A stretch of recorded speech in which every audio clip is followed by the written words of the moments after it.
والعاقبۃ للمتقین والصلاۃ والسلام علی رسولہ الکریم اما بعد اعوذ باللہ من الشیطان الرجیم بسم اللہ الرحمن الرحیم پڑھیے الصلاۃ والسلام علیکہ یا سیدی یا رسول اللہ الصلاۃ والسلام علیکہ یا سیدی یا رسول اللہ الصلاۃ والسلام علیکہ یا سیدی یا حبیب اللہ الصلاۃ والسلام علیکہ یا سیدی یا حبیب اللہ الصلاۃ والسلام علیکہ یا سیدی یا رحمۃ للعالمین الصلاۃ والسلام علیکہ یا سیدی یا رحمۃ للعالمین وعلی آلکہ واصحابکہ یا سیدی یا خاتم النبیین وعلی آلکہ واصحابکہ یا سیدی یا خاتم عزیزان من، آج میں قرآن کریم فرقان حمید سورہ توبہ کی آیت نمبر 71-72 کا ترجمہ تفسیر بیان کروں گا۔ اللہ کے سبحانہ تعالیٰ منداتی کو صحیح بیان کرنے کی، حق بیان کرنے کی توفیق عطا فرمائے، مجھے اور آپ کو سب پر قائم و دائم رہنے کی توفیق عطا فرمائے۔ اللہ تعالیٰ قرآن کریم میں ارشاد فرماتا ہے والمؤمنون والمؤمنات بعضهم اولیاء بعض، مومن مرد اور مومن عورتیں ایک دوسرے کے مددگار ہیں۔ کس چیز میں مددگار ہیں؟ آگے ارشاد رب فرماتا ہے یأمرون بالمعروف، نیکی کا حکم دیتے ہیں، وینہون عن المنکر، اور برائی سے منع کرتے ہیں۔ پھر آگے فرمایا ویقیمون الصلاۃ، نماز ادا کرتے ہیں، ویؤتون الزکاۃ، زکوٰۃ ادا کرتے ہیں، ویطیعون اللہ والرسول، اللہ اور اس کے رسول کی اطاعت کرتے ہیں۔ یہ کس کی نشانی ہے؟ مومن مرد اور عورت کی نشانی ہے۔ اولئک سیرحم اللہ، اور یہی ہے جن پر رحم اللہ فرمائے گا۔ ان اللہ عزیز الحکیم، بے شک اللہ غالب اور حکمت والا ہے۔ وعد اللہ المؤمنین، وعد اللہ المؤمنین والمؤمنات، اللہ نے وعدہ فرمایا مومن مرد اور مومن عورتوں سے جنات تجری من تحتها الانہار، جنت کا وعدہ فرمایا ہے، وہ جنت جس کے نیچے نہریں بہتی ہیں، خالدین فیہا، وہ ہمیشہ اس میں رہیں گے، ومساکین طیبہ، وہ ان کا مسکن ہوگا، پاک اور ستھرا ہے، فی جنات عدن، اور اس میں باغ ہیں، باغات ہیں، ورضوان من اللہ، اور اللہ کی رضا اور خدا کی رضا ہے اس میں اکبر، سب سے بڑی نعمت ہے۔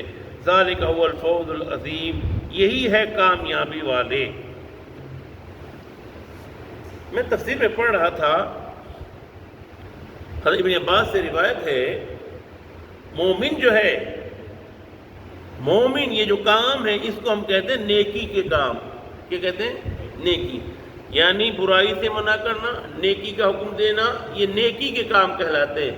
حضرت ابن عباس رضی اللہ عنہ روایت ہے، میرے آقا نے ارشاد فرمایا، کہا کہ نیکی ایک مسافر کے صورت میں آئے گی، جب وہ قبر شک ہوگی قیامت کے نزدیک تو مسافر اس کے چہرے سے مٹی صاف کرے گی۔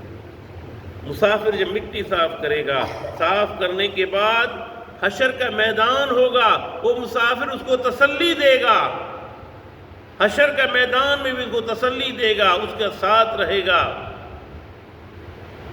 اب ہر جگہ وہ ساتھ ہے، جب وہ جنت میں جائے گا تو مسافر ساتھ ہے، تو اس کو پوچھتا ہے تو ہے کون؟ تو کون ہے؟ تو قبر میں بھی میرے ساتھ تھا، حشر میں بھی میرے ساتھ تھا، جنت میں بھی میرے ساتھ ہے۔ تو وہ کہتی ہے میں تیری نیکی ہوں، میں تیری نیکی ہوں۔ نیکی کیا ہے؟ کہ اس نے بھلائی کا حکم دیا ہے، برائی سے روکا ہے، نماز پڑھی ہے، زکوٰۃ دی ہے، اللہ اور اس کے رسول کی اطاعت کی ہے، یہ نیکی ہے۔ حضرت ابن عباس سے روایت ہے، کہا کہ کل قیامت کا دن ہوگا، رب فرمائے گا جس نے نیکی کی ہے وہ کھڑے ہو جائیں، کھڑے ہو جائیں گے نیکی والے، جو نیکی کی اللہ عطا کر دے گا ان کو، کھڑے ہو جائیں گے۔ پھر رب فرمائے گا تم انبیاء اور رسل کی صف میں جا کے شامل ہو جاؤ، سبحان اللہ، انبیاء اور رسل کی صف میں شامل ہو جاؤ۔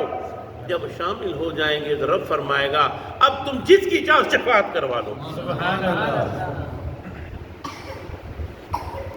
کہا نیکی کا اتنا اجر و ثواب ہے، اور کہا پھر جب جنت میں چلے جائیں گے تو رب پوچھے گا جنت میں جنتیوں سے، بتاؤ تمہیں سب چیزیں مل گئی، کس چیز کی کمی تو نہیں رہی؟ کہ یا اللہ سب چیز مل گئی، کس چیز کی کمی رہ گئی؟ تو رب فرمائے گا وَرِضْوَانٌ مِّنَ اللَّهِ اکبر، میری رضا رہ گئی۔ رب کہے گا جاؤ میں نے اپنی رضا تمہیں دے دی، رضا جس کو مل گئی کامیاب ہو گیا۔ رضا سے بڑھ کر کوئی چیز نہیں ہے، جس کو رضا مل جاتی ہے وہ کامیاب اور کامران ہو جاتا ہے۔ اللہ کو غلام کرنے کی توفیق عطا فرمائے۔ وما علینا الا البلاغ۔